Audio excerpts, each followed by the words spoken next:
சொல்வார்கள், எங்கள் ஊரில் பறை என்று சொல்வார்கள்.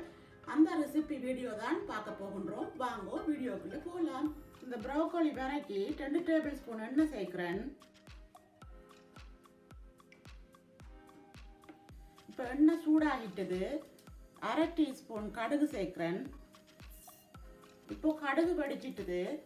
ஒரு பெரிய வெங்காயம், ஒரு செத்தல் மிளகாய் வெட்டி வச்சுக்கிறேன், அதையும் இதோட சேர்க்கிறேன்.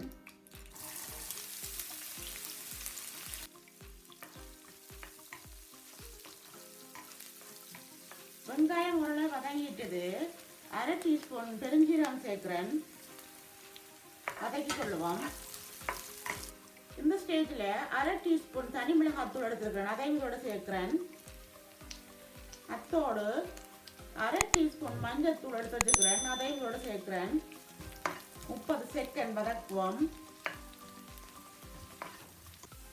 இப்போ 500 கிராம் ப்ரோக்கோலி எடுத்து வச்சுக்கிறேன், சின்ன சின்ன வெட்டி வச்சுக்கிறேன், அதை இதோட சேர்க்கிறேன்.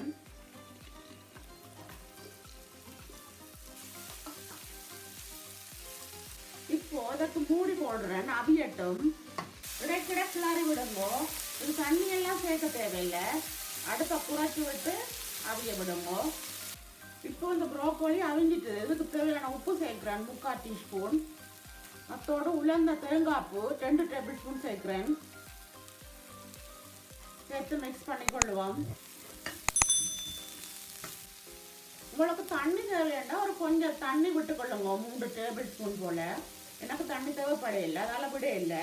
இப்போ இந்த ப்ரோக்கோலி வரைய செய்து முடிச்சுட்டேன். இப்போ அடுப்பை நிப்பாட்டுறேன்.